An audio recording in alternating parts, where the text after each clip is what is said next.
नमस्कार। सांकेतिक भाषा के इस विशेष बुलेटिन में आप सभी का स्वागत है। आपके साथ मैं हूं शहला निगार। मेरे साथ है मेरी सहयोगी बीना सिंह, जो साइन लैंग्वेज में आप तक खबरों को पहुंचाएंगी। शुरुआत हेडलाइंस के साथ। प्रधानमंत्री नरेंद्र मोदी का आज वाराणसी दौरा। देश को 6100 करोड़ रुपए की विकास परियोजनाओं की देंगे सौगात।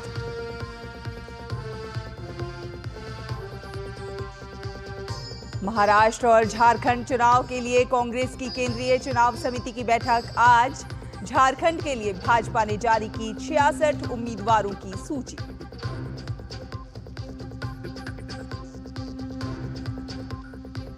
राष्ट्रपति द्रौपदी मुर्मू अफ्रीका की 3 देशों की सफल यात्रा के बाद लौटी स्वदेश। मलावी में कई समझौतों पर हुए हस्ताक्षर।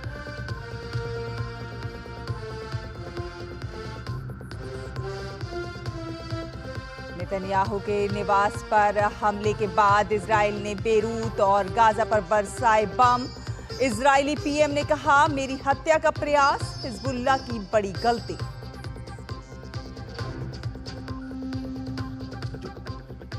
बेंगलुरु टेस्ट के अंतिम दिन न्यूजीलैंड को जीत के लिए 107 रनों की दरकार।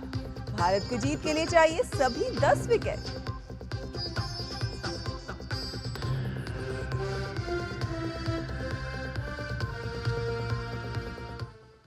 और चलिए खबरों को देखते हैं विस्तार से। प्रधानमंत्री नरेंद्र मोदी आज अपने संसदीय क्षेत्र वाराणसी का दौरा करेंगे।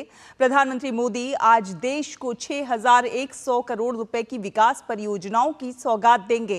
प्रधानमंत्री वाराणसी में आरजे शंकर नेत्र चिकित्सालय का उद्घाटन करेंगे और साथ ही साथ लगभग 2870 करोड़ रुपए की लागत से वाराणसी के लाल बहादुर शास्त्री अंतर्राष्ट्रीय हवाई अड्डे के रनवे के विस्तार, एक नए टर्मिनल भवन के निर्माण और संबद्ध कार्यों की आधारशिला रखेंगे। वो आगरा हवाई अड्डे पर 570 करोड़ रुपए से अधिक की लागत से निर्मित होने वाले दरभंगा हवाई अड्डे पर लगभग 910 करोड़ रुपए की लागत से निर्मित होने वाले और बागडोगरा हवाई अड्डे पर लगभग 1550 करोड़ रुपए की लागत से निर्मित होने वाले नए सिविल एनक्लेव की आधारशिला भी रखेंगे। प्रधानमंत्री रीवा हवाई अड्डे, महामाया हवाई अड्डे, अंबिकापुर और सरसावा हवाई अड्डे के नए टर्मिनल भवनों का उद्घाटन करेंगे, जिनकी कुल लागत 220 करोड़ रुपए से अधिक है।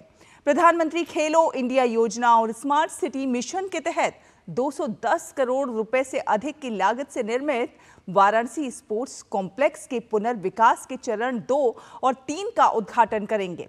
पीएम लालपुर स्थित डॉक्टर भीमराव अंबेडकर खेल स्टेडियम में 100 बिस्तरों वाले लड़कियों और लड़कों के छात्रावासों तथा एक सार्वजनिक मंडप का भी उद्घाटन करेंगे।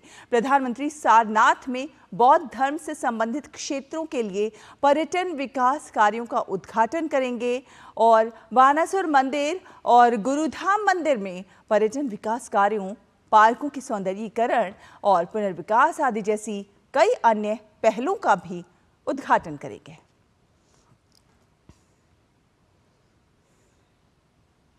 कांग्रेस की केंद्रीय चुनाव समिति आज महाराष्ट्र और झारखंड विधानसभा चुनाव के उम्मीदवारों की सूची को अंतिम रूप देने के लिए बैठक करेगी। इसके बाद कांग्रेस अपनी पहली सूची जारी कर सकती है। एक दिन पहले कल महाराष्ट्र में देर रात तक बैठक हुई। महाराष्ट्र चुनाव स्क्रीनिंग कमेटी की 16 अक्टूबर को दिल्ली के हिमाचल भवन में भी बैठक हुई थी। इसके बाद 17 अक्टूबर को एनसीपी एसपी प्रमुख शरद पवार ने कहा था कि महाविकास अघाड़ी में 288 विधानसभा सीटों में से 200 सीट पर आम सहमति बन चुकी है। चुनाव आयोग ने 15 अक्टूबर को महाराष्ट्र विधानसभा चुनाव की तारीखों का ऐलान किया और राज्य में 20 नवंबर को सिंगल फेज में सभी 288 सीटों पर वोटिंग होगी। नतीजे इसके 23 नवंबर को आएंगे। झारखंड विधानसभा चुनाव के लिए भाजपा ने कल उम्मीदवारों की पहली लिस्ट जारी कर दी है। भाजपा ने पहली सूची में 66 उम्मीदवारों के नामों का ऐलान किया है।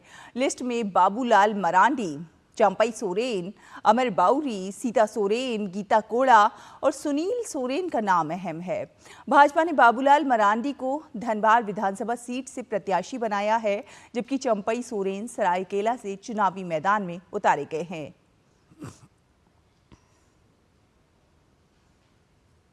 बीजेपी ने लोकसभा और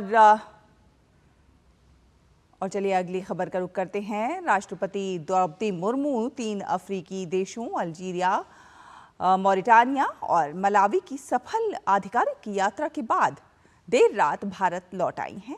राष्ट्रपति मुर्मू की इस यात्रा से जहां इन तीनों देशों के साथ द्विपक्षीय संबंधों को और मजबूती मिलेगी, तो वहीं कई आर्थिक व्यापारिक समझौते भी हुए हैं।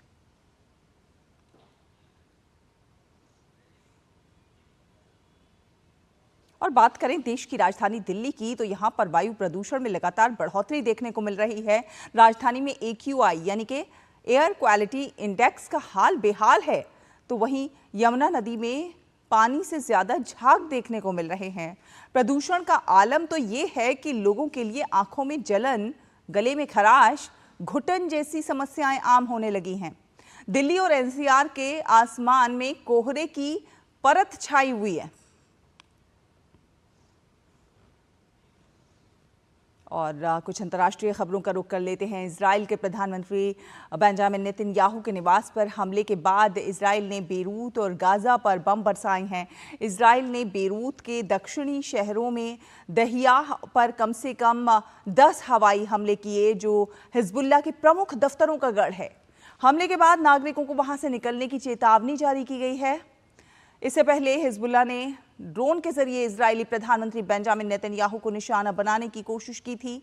इस हमले के बाद इजरायली प्रधानमंत्री बेंजामिन नेतन्याहू ने ईरान और हिजबुल्लाह को खुली चुनौती दी थी और कहा था कि मेरी हत्या का प्रयास हिजबुल्लाह की बड़ी गलती साबित होगी।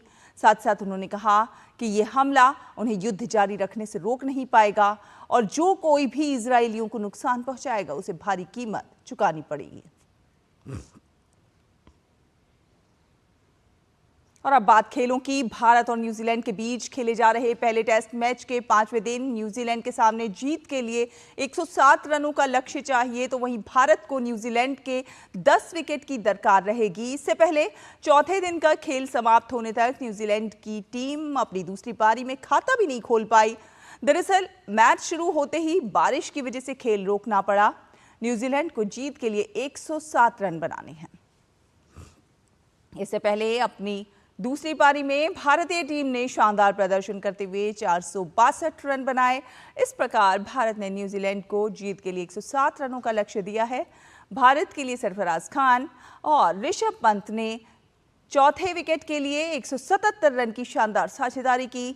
सरफराज ने इस दौरान अपने टेस्ट करियर का पहला शतक जड़ते हुए 150 रन बनाए। हालांकि ऋषभ पंत शतक से चूक गए और 99 रन बनाकर आउट हो गए।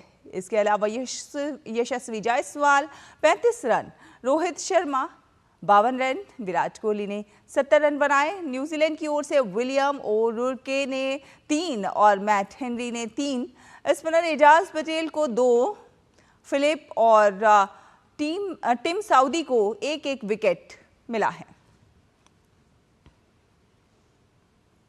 तो इसी के साथ सांकेतिक भाषा के इस विशेष बुलेटिन में फिलहाल इतना ही।